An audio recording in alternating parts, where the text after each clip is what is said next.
ketemu lagi bareng gue Rizky di Lelaki dan Fotografi. Nah, sekarang ini gue lagi berada tepatnya di Bakersring Bintaro. Nanti di sini gue nggak sendiri, nanti gue di sini ditemanin oleh teman gue. Dia seorang profesional fotografer juga. Nah, di saat momen liburan seperti ini, kita tentunya mencari tempat-tempat untuk menikmati liburan bersama keluarga. Nah, Bakersring Bintaro ini adalah salah satu tempat tujuan yang boleh dinikmati bersama keluarga. Ikutin gue.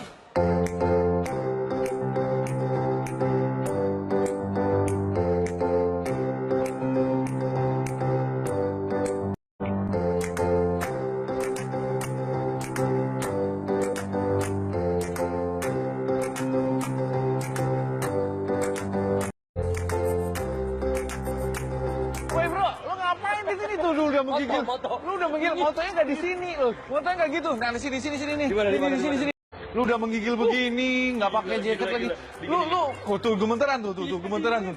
Nah, lu kan gue udah kasih tahu kalau lu mau di tempat dingin tuh pakai jaket dong. Lu menggigil kayak gini nih tuh tangan lu gemeteran tuh. Kita kan tinggal di negara tropis, ketemu begini sombong. Oh, sombong. Karena dingin. Nah, jadi lu udah berapa lama sih di sini? Sekitar 15 menit. Aduh 15 menit lu udah menggigil gini. Lu lama-lama di sini bisa jadi es batu lu bener. Iya lu susah. Gue cariin dari tadi lu kemana-mana ternyata lu di dalam. Nah itu nggak boleh bro. Jadi ada tipsnya kita akan motret di tempat yang suhu yang dikatakanlah yang ekstrim dingin seperti ini. Ada beberapa hal yang perlu kita perhatikan. Nah yang pertama adalah kita harus pisahkan dulu antara kamera dengan lensanya. Jadi sebelum kita masuk ke dalam, dan lensanya kita harus pisah dulu. Gitu. Jadi jangan lu langsung dari luar, langsung bawa kamera, jangan. Itu bahaya sekali buat kamera. Terus yang kedua, lu harus punya baterai cadangan. Wah, baterai cadangan. Baterainya lebih cepat habis kalau dingin ya? Yes, karena kalau di daerah dingin itu baterai itu 50% makannya lebih cepat. Nah, terus kemudian lu bawa ini kantong-kantong. Kalau lu misalnya bawa lensa 3, lu bawa tas yang banyak kantongnya. Nah, idealnya seperti itu. Idealnya itu. Nah, lebih bagus seperti itu karena kalau lu nggak bawa kantong tas atau kamera tas yang banyak untuk menyimpan lensa, kemungkinan kita jatuh itu banyak di sini. Jadi lensa kita bisa rusak, bodinya bisa hancur. Nah, itu lebih berbahaya lagi. Gitu.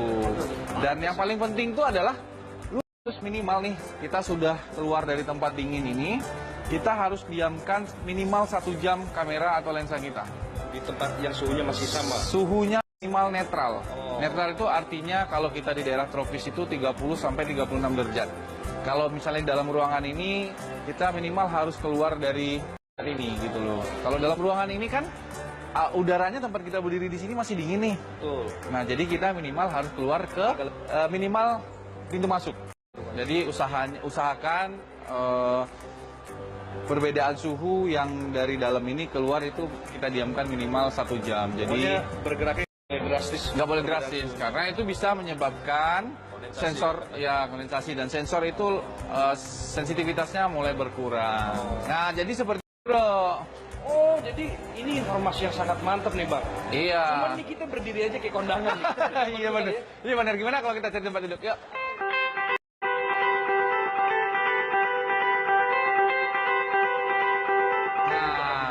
Ini perihal tentang bagaimana sih cara kita motret di tempat.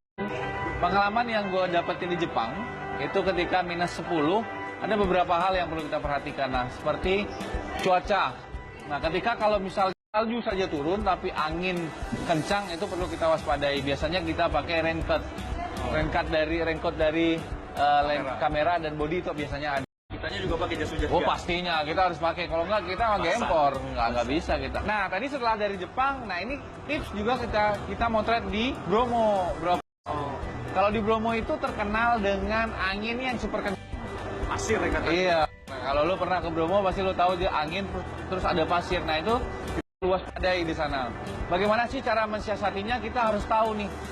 Biasanya angin itu kencangnya itu seputaran pukul 4 pagi sampai jam 6 pagi.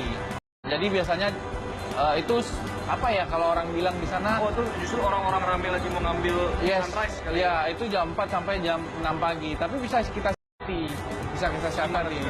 Tetap pakai raincoat tadi. Terus biasanya orang pakai plastik transparan untuk melindungi lensa. Nah Kalau di tempat dingin kita harus pakai berikut dengan bodinya. Kalau di Bromo kita hanya pakai plastik bening. Plastik bening tutup lensa, nah itu akan aman dari pasir tadi. Bromo itu kan banyak pasir, banyak angin. Yes. Kalau gua mau ganti-ganti lensa tuh ada tips nggak sih? Nah kalau gua kasih tips, apa sih kita lakukan di Bromo itu atau di tempat yang dengan angin yang pasirnya yang banyak atau kenceng, itu kita bawa sarung. Nah bukan sarung itu bisa kita gunakan buat apa? Subuh Oh, iya gitu. benar. Sholat Selalu ya? subuh, kita sholat subuh dulu. Nah ketika kita pengen ganti lensa, kita masuk ke dalam sarung itu. Nah kita bisa ganti lensa di dalam aktivitas dalam sarung. dalam sarung. Nah itu jarang banget dilakukan oleh orang-orang. Nah biasanya orang bingung nih ketika tempat Bromo, terus di Batu Malang. Batu Malang tuh juga terkenal dengan anginnya yang kencang. Nah, bagi para landscaper atau para pencinta foto alam, ini sangat membantu sekali. Jadi sarung itu selain menghangatkan kita buat sholat, dan juga bisa mengamankan lensa dan bodi kita. Percaya nggak sih? Sarung tipis itu tapi bisa menghangatkan tubuh. Bener banget. Nah setelah ini kita akan ngobrol-ngobrol seputaran tentang ice skating yang ada di Bintaro ini. Seperti apa keseruan kita? Tetap lelaki dan fotografi.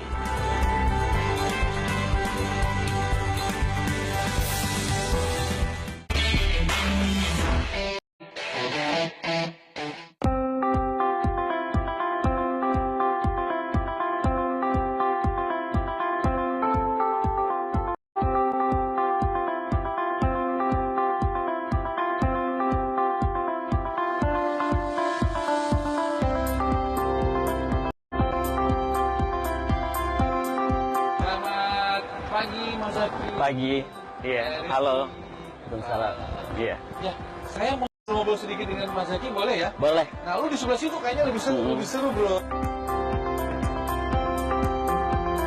Ini kita sudah berada di dalam tempat arena ice skating ini. Memang agak sedikit licin ya, Mas. Iya. Karena kita belum menggunakan sepatu khusus untuk ice skating ini. Tapi Mas Zaki ini kalau lihat-lihat nih di sini Iya. agak sedikit. Ini dari yang lain sih. ini pakai anti slip namanya, biar apa kalau misalnya habis ngecek gini, Yes. aman, nggak kepleset, jadi harus pakai ini. Jadi aman ya. Iya. Nah, bagi kita ini kita harus dirinya harus benar-benar kokoh ya, Mas. Iya.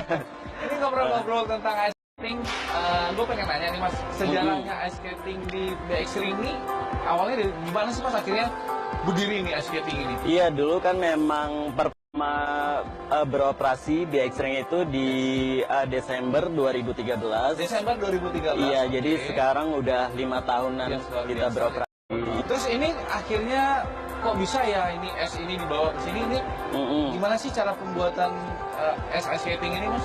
Pembuatannya kita semuanya di bawahnya sini tuh ada semua selang chiller, jadi Chiller itu memang bisa dibilang- pembuat esnya gitu. jadi Iya. memang ada Khusus. khusus untuk es dari ice skating ini sendiri. Iya. Gitu. Ngomong-ngomong soal ice skating ini, nanti kira-kira kita bisa diajak tur nggak atau diajak jalan-jalan nggak di sekeliling dari? Iya, nanti saya ajak lihat-lihat ke area BX Ring. Area BX. Iya. Nah, ngomong-ngomong soal ice skating, Mas sendiri, Mas Zaki itu mulai senang atau mulai bisa, wah kayaknya gue bisa ice skating tuh umur berapa? Kalau jujur saya pribadi baru ice skating itu begitu masuk ke BX Ring gitu. Oke, Iya, berarti di 2015 saya ya? baru di sini gitu. Terus baru tahu seluk-beluk BX Ring, ice skating itu apa segala macam. Iya. Nah, Mas Zaki, kira-kira butuh waktu berapa lama sih? Akhirnya kayak gue nih kan pemula, belum ngerti apa-apa tentang ice skating dan belum bisa sama sekali. Butuh waktu berapa lama sih sampai akhirnya minimal berjalan normal? Tergantung masing-masing individu. Biasanya kalau misal pertama belum bisa sama sekali, nanti dia akan dilatih sama coach untuk yes. melangkah di es itu gimana gitu. Terus cara berhentinya itu juga nanti bisa diajarin sama coachnya gitu. Langsung coachnya. Iya, biasanya sih 5 kali pertemuan udah lancar. Mas, saya mau nanya lu Bang. Iya. Saya kan punya anak nih. Mm-mm. Saya tertarik kok anak kecil jago banget tuh Bang. Iya. Untuk apa mendalami hobi ini tuh mahal nggak sih? Ini hobi mahal nggak sih ice skating ini? Ice skating ya termasuk kategori agak yang mahal sih. Iya. Apa sih hal yang mendasar ketika kita akan benar-benar serius ke dalam olahraga ice skating ini? Apa yang perlu kita perhatikan pertama sekali? Pertama memang kalau memang tertarik dengan dunia ice skating, biasanya apa namanya ya, kita dari minat anaknya sih. Biasanya kalau misal udah lihat kayak gini, itu kan namanya figure skating. Figure skating. Iya, kita di sini ada 3 macam cabang olahraga ice skating.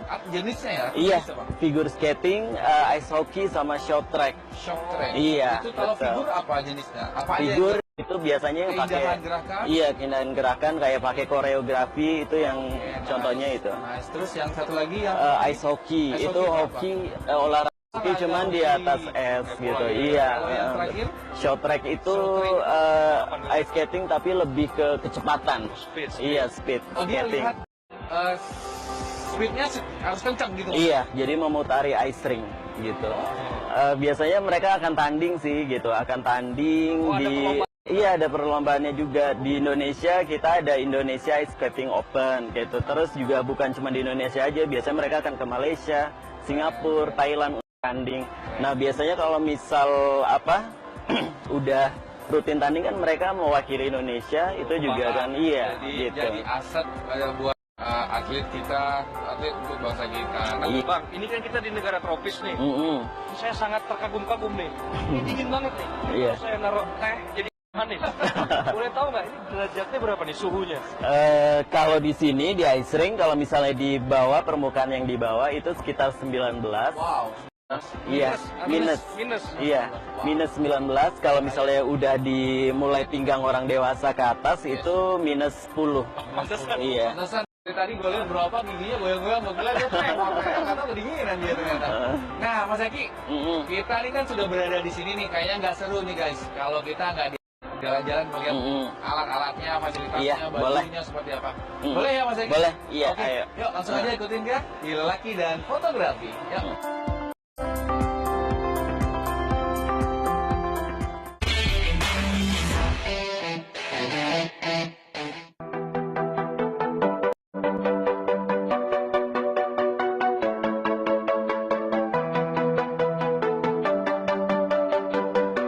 Nah, Mas Zaki, setelah kita cerita nih tadi tentang apa saja sih suhu dan tips seperti apa. Nah, sekarang gue mau nanya nih, Mas. Mm-mm. Perlengkapan untuk olahraga seni ice skating ini apa aja sih yang paling mendasar yang perlu kita perlukan tuh biar dia tahu nih sih. Iya. Saya perlu banget tahu itu. Ya, biar Pertama kita pokoknya kalau mau main ice skating, Ya. pastinya kita harus ada sepatu ice skating. sepatu ice skating. Terus jangan lupa pakai kaos kaki karena sepatunya itu agak berat. Jadi ya kalau misalnya nggak pakai kaos kaki itu nggak apa nggak bagus. Kan ini biar bisa, aman kan supaya bisa, nggak bisa lecet. lecet, Iya ya. bisa lecet. Jadi harus pakai kaos kaki. Terus jangan lupa juga pakai sarung tangan. Sarung tangan ya. Iya. Supaya hangat ya. Supaya hangat karena di dalam tuh dingin banget. Terus juga jangan lupa pakai jaket kalau bisa. Iya. Helm. Helm nggak perlu kecuali olahraga short track speed skating baru pakai helm. Iya. Nah, itu Oke. tips dari yang disampaikan oleh Mas Zaki perihal tentang perlengkapan ice skating apa saja yang perlu kita perhatikan. Nah, langsung aja kita cek ke dalam perlengkapannya seperti apa, Mas Iya. Zaki. Ayo. Nah. Silakan.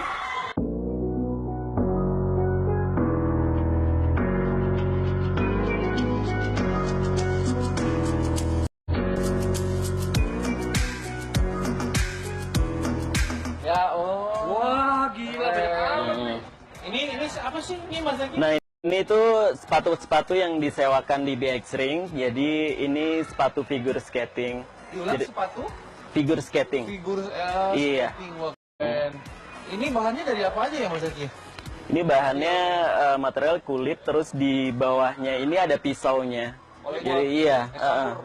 Ini pisau Bisa. yang buat ini ya, buat Di esnya. untuk. Nah, Mas Zaki, ini gue lihat ini banyak sekali nih ukuran-ukurannya, kayaknya ada yang mulai dari yang kecil sampai yang besar.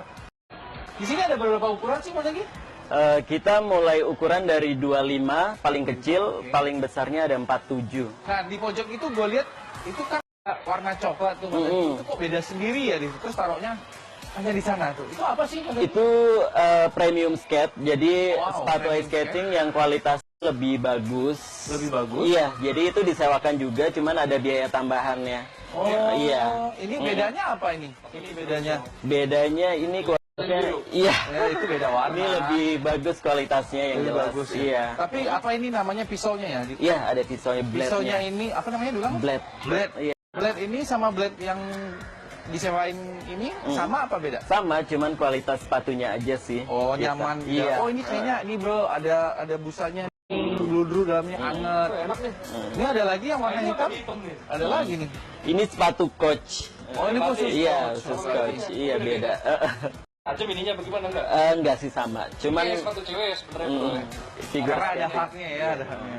Mas Aki, selain dari tempat penyewaan sepatu yang keren-keren sepatu ice skating ini, di sini ada apa aja lagi ya Mas? Fasilitas lainnya kita punya locker, area locker. Area locker, Iya, area locker itu disewakan untuk pengunjung yang memang bawa barang-barang. Nanti untuk naruh barang, jadi pengunjung harus sewa locker itu di kasih. Nah, langsung aja Mas Aki kita menuju ke locker tersebut. Dan ada katanya tadi ada penguin ya? Ada penguin juga. Nah, penguin nanti juga skating kita akan aid. lihat Iya. penguin skating seperti apa. Langsung aja yuk kita menuju ke sana. Iya. Yuk.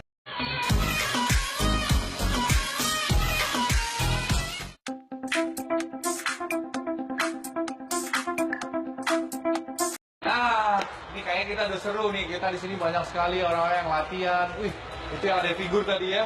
Pas banget di depannya ini kita bisa lihat ada yang berwarna-warni. Apakah ini tempat locker yang tadi Ya, yang Mas ini Aki sampaikan? benar sekali. Ini locker area yang kita punya, yang disewakan ke pengunjung. Sewa pengunjung ya. Iya.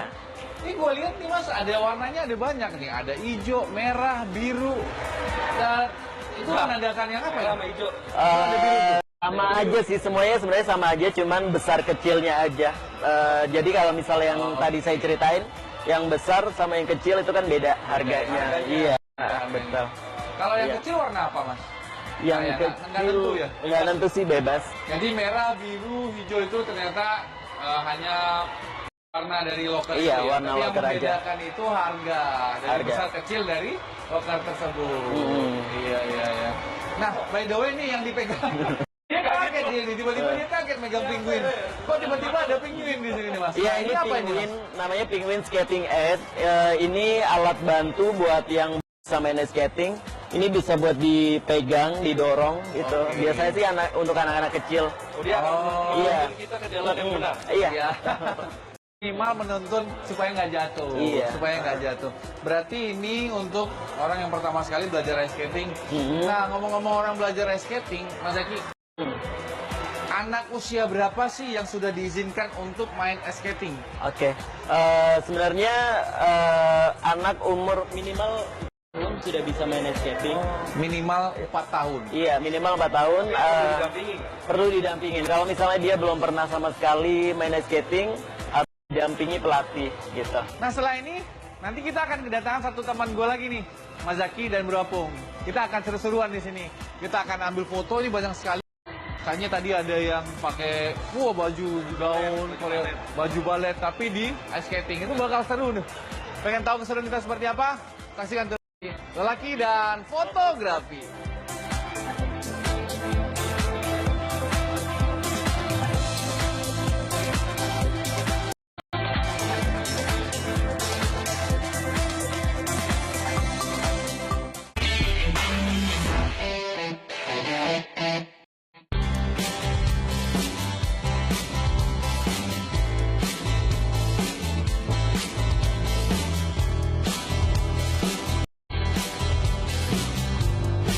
Nah, tadi gue sudah menceritakan tentang ada teman gue nih, Bro Apung. Nah, ternyata nih teman gue namanya Hadi nih. Hadi. Apa kabar Mas Hadi? Baik ya. Tadi vokalis jam bro. Oh, bukan. Mirip ya, karena pakai kupluk. Sekarang kegiatan lu apa sih? Gue lihat di Instagram lu kayaknya udah lumayan rajin motret sih. Sekarang sih motret ini sih ya, kayak wedding masih jalan, terus sama kayak motret dokumentasi acara kayak gitu-gitu sih. Event. Bikin event. Oh, event ya. Nah, sekarang selain dari motret wedding dan event, ada aktivitas lain nggak lo? Sekarang Kalau sih Kayak, jadi gue itu kan kerjanya di tim gitu ya.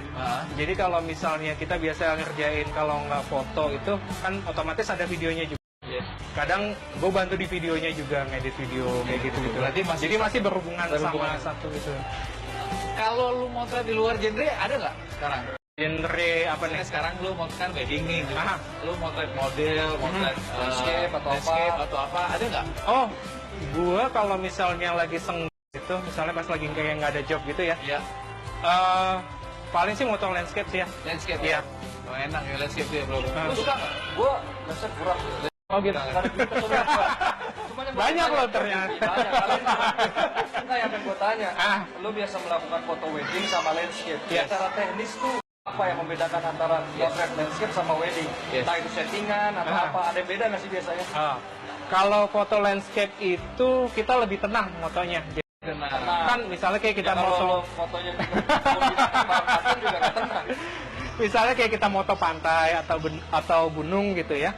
Kan nggak kemana-mana, jadi kita bisa antisipasi gitu. Kitanya yang gerak gitu. Kalau misalnya foto dokumentasi kan Kitanya yang objeknya yang gerak kan. Kitanya harus antisipasi ini objek nanti mau kemana gitu. Berarti teknis shutter speed, Iya. ramah itu Iya. juga berpengaruh harus sangat. juga. Nah kalau ketika lu motret landscape, lu ada menggunakan aksesoris nggak? Atau memang Kalau pure, untuk aksesoris sih, kamera dan lensa aja? iya. Kalau untuk aksesoris selain kamera dan lensa ya, yang terutama sih tripod. Buat tripod ya? Tripod terus paling untuk alat tambahan gue pakai filter ya. Filter ya? Baterai jangan lupa baterai. Jangan Baterai ya. Nah ngomong soal filter Hah? dan tripod, kalau kita landscape ya mau nggak mau kita harus bawa tripod ya. Ya. Nah kalau soal filter, biasanya filter apa sih yang lu gunakan ketika lu motret di alam? Nah ini penting nih buat kawan-kawan fotografi. Oke. nih.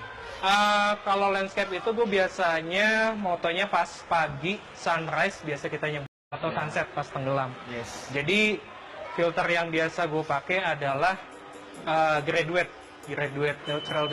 neutral density. Di filter. Beda lagi. Beda. Kalau graduate itu Dia dia ada belangnya. Jadi Yes. yang di atas hitam, yang di bawah clear. Untuk nutupin awan biar agak lebih, tapi Iya. subjeknya Ya, karena biasanya pas lagi sunset itu beda cahaya, intensitas cahaya di atas sama di bawah. Maksudnya di langit sama yang di bawah itu beda kan.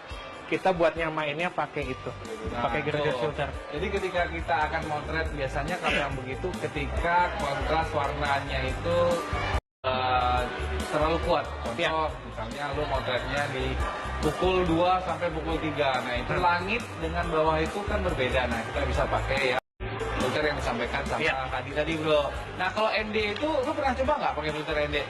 Gua, iya lu.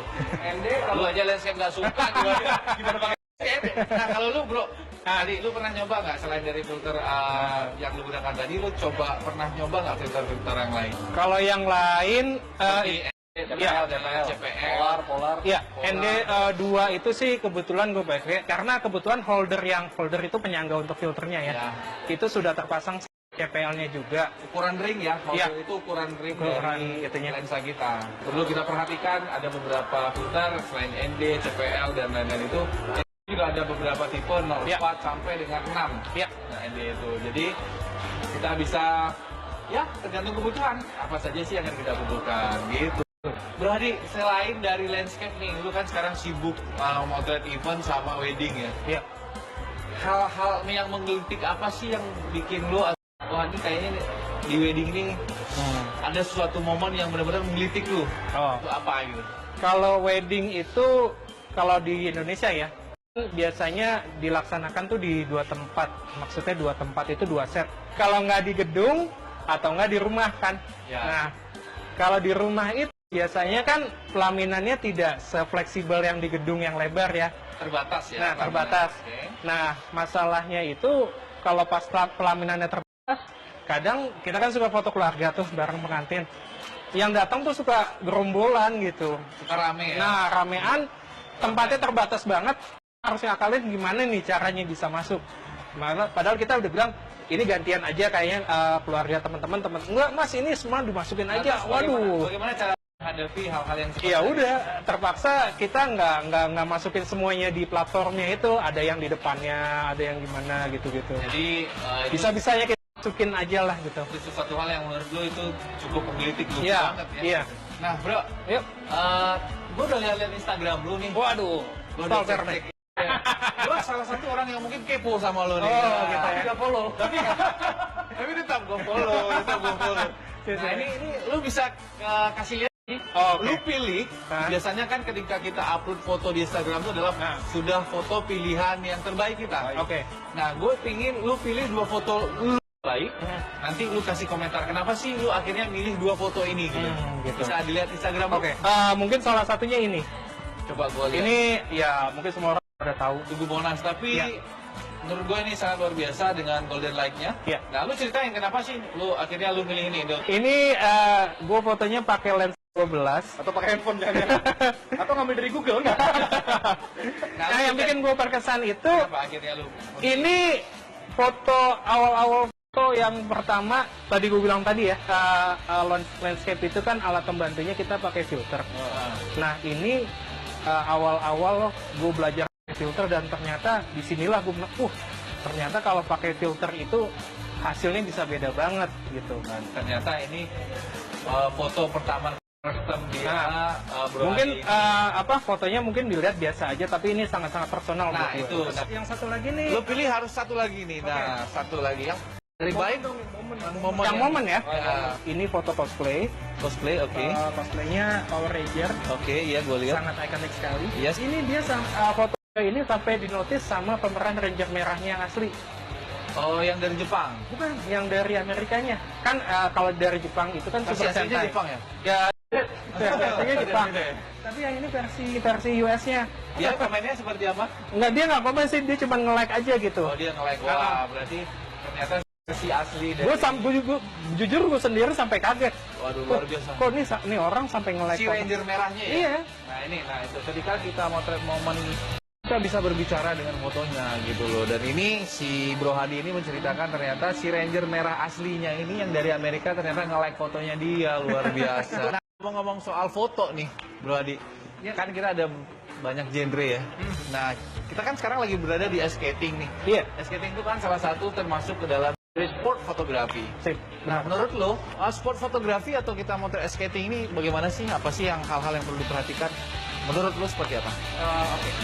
Sport fotografi. Di sport fotografinya secara general ya. Nah, tadi kan kayak gue udah bilang, itu sama kayak kita memoto sebuah momen gitu.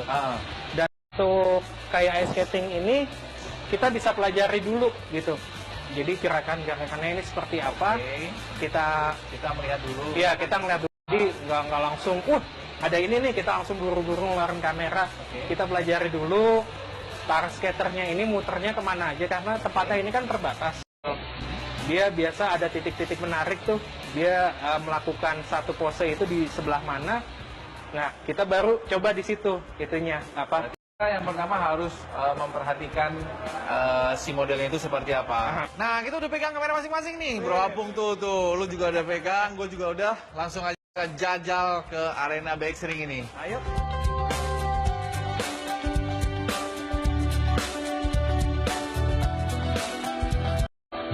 Nah, sekarang kita sudah ada di dalam arena ice skating ini nih, bro. Dingin nih. Ya, ini minus 10 ya. Minus 10 kita akan coba ngobrol-ngobrol sama coachnya seperti apa. Gue udah lihat nih ada tulisan coachnya seperti apa. Coba lu colek deh. Assalamualaikum Coach. How are you? Apa kabar? Selamat pagi, coach. Hai. Hai. Sayang, siapa namanya, Nak? Candy. Nah, coach, ini lagi ngelatih Candy. Ini lagi latihan apa sih, coach? Latihan combo. Di sini ada apa? Kalau bertanding ada jam, ada combo spin, ada level-levelnya, ada level 1, level 2, level sampai level 4. Oke, berarti ada beberapa level ya combo. Nah, ngomong-ngomong tadi coach bercerita ke gua bahwa ini adalah salah satu atlet nasional kita, juara Asia luar biasa Candy ini. Nah, untuk juara Asia ini kelas junior ya ini? Bukan, kelas masih anak-anak. Nah, berarti kelasnya kelas anak-anak ini. Ya, kelas anak-anak ini kelas pemula berarti.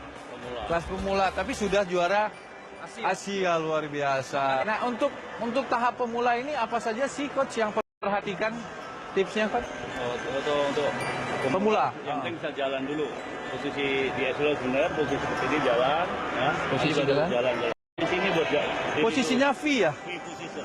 Oh, nah tuh namanya V position. Jalan meluncur pelan-pelan. Baru meluncur. Nah, Baru nanti baru belajar teknik-teknik sampai bisa.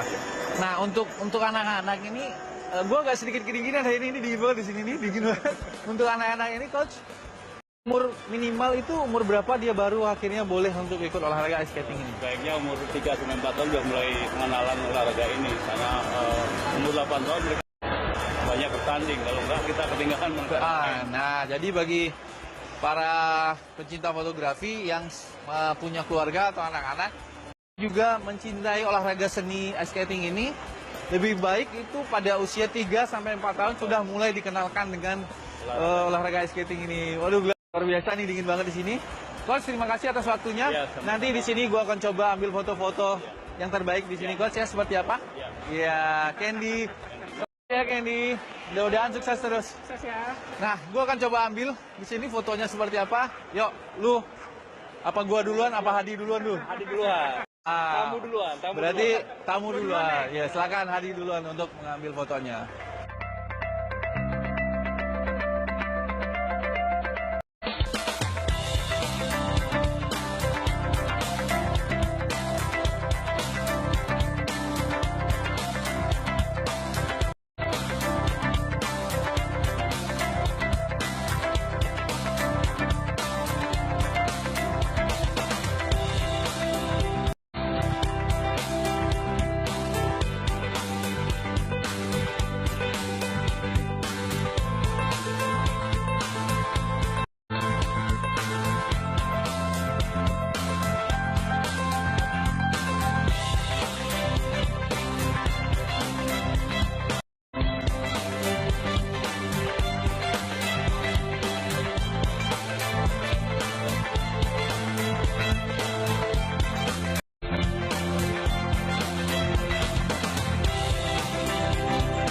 Lu udah dapat fotonya belum? Udah dong.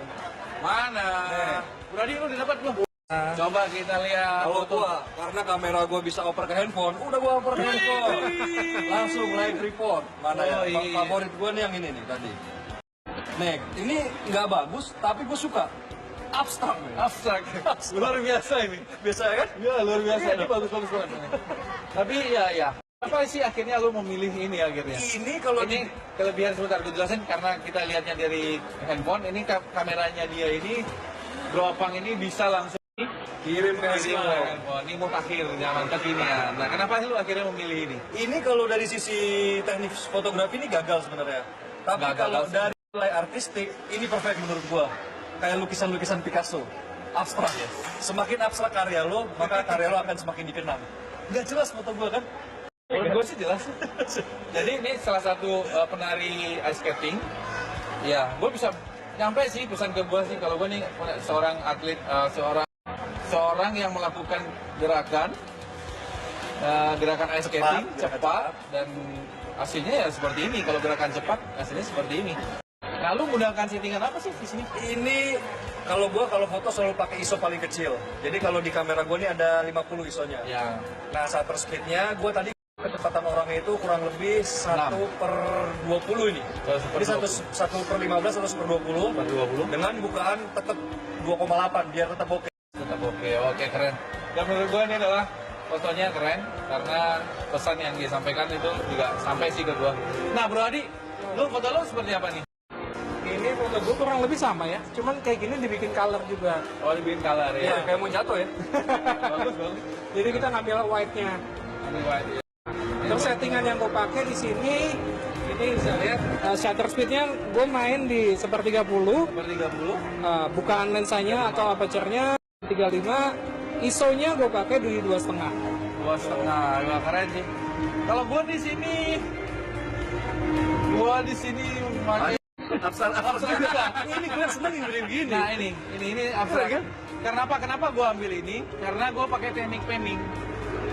Nah, gue lihat lampu belakang ini adalah bisa dijadikan suatu energi yang bagus buat gue. Nah, ini akan memberikan gambar yang luar biasa ketika kita panning. Lampu yang kita goyangkan akan menjadi suatu hal yang sangat bagus sekali. Lucu sini lucu. Nah, itu yang komposisi gue gunakan di sini kenapa gue tempatkan dia di bawah. Nah, ini sebetulnya ini adalah komposisi ekstrim. yang sangat jarang sekali dipergunakan oleh orang. Dan ini sangat luar biasa. Nah, settingan gue gunakan di sini 1/10 malah. 10. 1/10. Nah, kalau di bawah 10 itu kalau lampu kecil-kecil itu akan bagus goyangannya. Gitu. Nah, seperti itu. Nah, ya, diafragma 2,5, ISO tetap 100 dan ini gue bikin filter black and white karena Langsung kenapa? di kamera ya? Langsung di kamera karena black and white itu kesan dramatisnya akan mudah tersampaikan ke penikmatnya gitu. Ini lensa berapa nih lensanya? Lensa 85 malah gua pakai. 85. Nah, jadi jangan pernah takut untuk mengeksplor diri. Jangan pernah takut untuk mengeksplor diri. Oh, foto goyang nggak bagus. Nanti gua akan kasih tips bagaimana menciptakan foto goyang yang bagus. Kalau pengen lihat fotonya goyang seperti apa, silakan follow Instagram gua. Di sana gua ada menggunakan teknik beberapa foto, memberikan informasi tentang menggunakan foto goyang. Goyang-goyang? Iya. Kalau mau follow Instagram gua tentang Apa? mobil goyang. Nah, itu bisa. Nah, kalau Bro Apung memang seperti itu, dia bisa banyak sekali. Nah, kalau Bro Hadi, Instagram gue di galeri.hadi, huruf kecil semua. ya Di follow aja. bisa dilihat di sana seperti apa. Oke, jangan kemana-mana. Setelah yang satu ini, kita akan kembali lagi dengan yang seru-seru. Jangan kemana-mana, lelaki dan fotografi.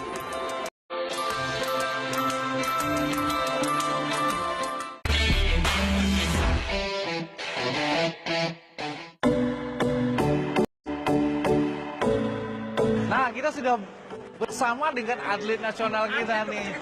Kecil-kecil atlet, membanggakan ya. Membanggakan Indonesia nih. Nah, di sini gue pengen perkenalkan namanya masing-masing. Silakan, namanya siapa tadi? Candy loh, Rizky loh, Tasya. Mereka adalah pemuda-pemudi yang berprestasi di bangsa ini. Nah, mereka adalah atlet nasional di ice skating. Nah, gue pengen tanya nih untuk yang dulu, yang tadi yang junior udah gue tanya. Rizky, lu dari umur berapa sih akhirnya lu memutuskan untuk ya kayaknya gue serius deh di dunia ice skating ini? 10 tahun. Milih ice skating, kenapa nggak bola gitu? Kalau anak laki kan bola gitu, basket gitu. Skating itu beda ya. Kalau laki-laki bisa ice skating tuh kayaknya gimana gitu. Keren ya, keren ya. Keren ya. Nah, kalau nih, Tasya nih Dari cilik. bukan, beda lagi. Ini Tasya ice skating. Nah, Tasya dari umur berapa hingga akhirnya serius di dunia profesional skating ini? Kalau aku lebih telat ya dari usia aku, dari umur 14 tahun baru aku mau jadi atlet. SMP tuh ya? Iya. Nah, prestasi yang udah lu dapat dari awal mula sampai sekarang apa aja? Jadi aku udah pernah mewakili Indonesia di Asian Winter Games Tahun berapa? tahun 2007. 2000, oh, itu baru 2017 Asian Winter Games. Winter Games dapat urutan berapa? Aduh, belum, kita belum. Itu perwakilan dari Indonesia. Dan itu ada berapa orang perwakilan Indonesia? 2. Nah, lu bayangkan kan guys, dari Indonesia hanya 2 orang. Salah satunya adalah Tasya. Gue nih di sini nih agak dingin banget nih, gue agak luar biasa, tangan gue udah mulai buku-buku nih di sini. Gua nih. tahu gimana caranya. Gimana? Pelukan. Nggak mungkin gue meluk lu kan? Nah, di sini nanti setelah lu perwakilan dari Indonesia hanya 2 tahun 2017, setelah itu apa lagi prestasi lo? Tapi udah pernah ke SEA Games tahun 2017 juga. Iya. Dan kita berdua insya Allah bakal ke SEA Games tahun ini. Nah, kita doain mudah-mudahan Rizky dengan Tasya senior. Kalian senior ya. Nah, mewakilkan Indonesia di SEA Games 2000 tahun ini ya, 2019. Nah, silakan Brody, silakan tanya. Oke. Gue mau nanya nih sama Rizky ya, sebagai sesama pengguna kacamata, kan namanya ice skating tuh pasti sering banget latihan gubrak-gubrakan gitu. Ada pernah hancur berapa frame nih kacamata? Dulu aku pernah kayak kelas 5. Aku lagi mau enter ke spin, terus aku jatuh ke muka. Terus kacamata lepas, terus patah tengahnya. Iya. Sakit. Menurut lo gimana? Nah ini banyak sekali prestasi-prestasi yang sudah dihasilkan oleh generasi pemudi bangsa kita ini. Tetap kita berikan support buat mereka supaya mereka bisa lebih berkarya lagi. Nanti kita akan foto kalian ya. Nanti kita akan foto kalian dan kalian silakan kembali berlatih lagi. Sukses terus ya, sukses terus buat kalian semua, Rizky, Tasya, dan Candy. Oke, sampai jumpa ya. Dah, selamat berlatih. Nah, setelah kita ngobrol-ngobrol tentang bagaimana sih cara ngambil foto di tempat dingin ini, apa-apa yang harus kita perhatikan nih, kayak kita ini. Kita ini benar-benar kedinginan di sini. Dingin, bos. Dingin banget. Minus 19. Dan juga tadi kita udah nge-review dan kita ngobrol-ngobrol sama atlet-atlet nasional kita yang sangat luar biasa itu. Sekarang kita lihat ada sebuah Instagram, dia ini khusus ngambil foto di daerah dingin. Dia konsisten hanya ngambil di daerah dingin. Di puncak gunung, di tengah-tengah gunung. Kita akan coba lihat. Coba kita buka. Buka fotonya. Instagramnya adalah Yes, ini dia. Namanya adalah Elia Berti. The Guil 81. Nah, namanya The Guil 81. The Guil 81 dan nama dia adalah Elia Berti. Dan ini adalah seorang berkebangsaan Itali. Nah, ini luar biasa. Oh, dia spesialisasinya landscape ya? Spesialisasinya itu adalah landscape Di tempat dingin. di tempat dingin, luar biasa. Nah, ini salah satunya kita lihat, coba kita bahas. Ini lokasinya di Alto. Jauh lah. Oh, ini lokasi. Nah, secara teknik foto ini sangat luar biasa. Dia tetap mempergunakan komposisi sepertiga karena awannya dapat semua, di bawahnya juga dapat. Nah, ini bagus banget. Dan ini adalah warna-warna dingin. Dan dia konsisten di warna-warna dingin. Bluish ya, agak bluish ya. Agak bluish, benar sekali. Kita lihat coba yang lain. Nah, ini. Ini golden light-nya luar biasa, orange kuningnya ini benar-benar dapat. Nah, menurut gua sih ini cukup luar biasa sih. Nah, Yang ini- pasti sih ini kalau kayak gini, gearnya juga pasti luar biasa juga nih. Nah, ini. Kalau gua selalu memberikan tips kepada kawan-kawan. Senjata yang paling baik adalah senjata yang kita punya. Benar, Gitu. Yang penting the man behind the camera. Artinya jangan buang sampah sembarangan. Oh, betul. Salah. Jadi siapa yang berada di balik kamera itu untuk menghasilkan foto terbaik. Jadi kita jangan teropini ya dengan menggunakan gear bagus, pasti bagus. Belum tentu. Belum tentu. Nah, ini salah satu contohnya. Nah, kemudian kita lihat lagi. Oh ya, dan Widih. kayak ini kayak coklat ya, kayak bisa dimakan gitu. Ah, ini lereng gunung ya. Kayaknya. Ya putri salju ya. Paso Gardena. Kue Nah, putri salju. ini awannya juga bagus. Instagramable banget ya awannya. Banget. Ya. Itu cahayanya juga bagus. Ini sangat bagus sekali.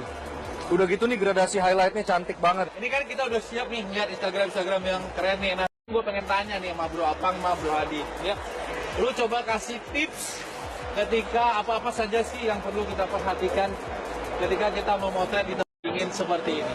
Siapa dulu nih? Kalau gua Nih, Bro Apang dulu. dimanapun lu berada itu ketahui dulu medan lu apa. Ketika lu di medan dingin gini, lu pastikan bawa alat equipment yang sesuai dengan medan yang dingin. Jangan pakai ini ya. Jangan pakai sarung lagi bahasanya. Jadi Jangan pakai baju yang tipis.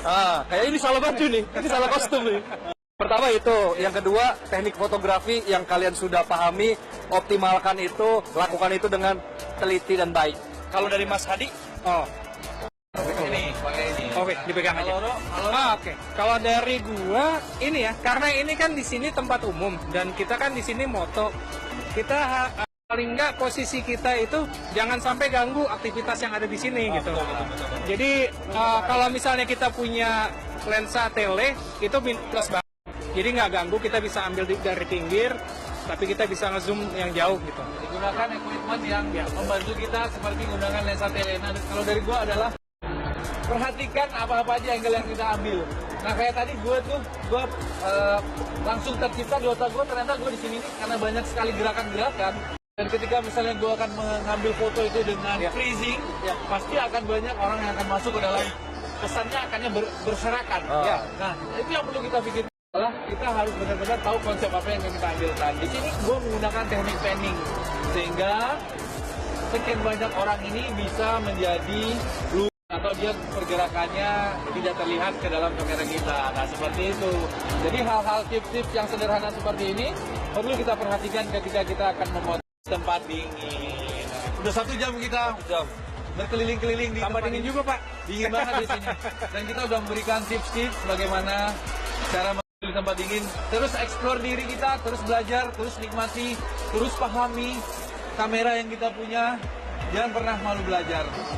Nah, kalian yang akan menikmati liburan, betul. ini adalah salah satu tempat destinasi pilihan liburan yang terbaik. Tempat liburan paling asik di wilayah Tangerang Selatan. Yoi. Nah, ini Tempatnya di sini kalian bisa datang ke ice skating ini, menikmati suasana liburan ini. Jangan lupa abadikan keluarga kalian saat liburan karena foto keluarga akan selalu bisa kenang selamanya. Luar biasa. Dan Ibu Hadi, ada? Cukup. Cukup ya? Cukup. Nah, minggu depan kita akan kembali lagi tetap di Lelaki dan Fotografi. Dah.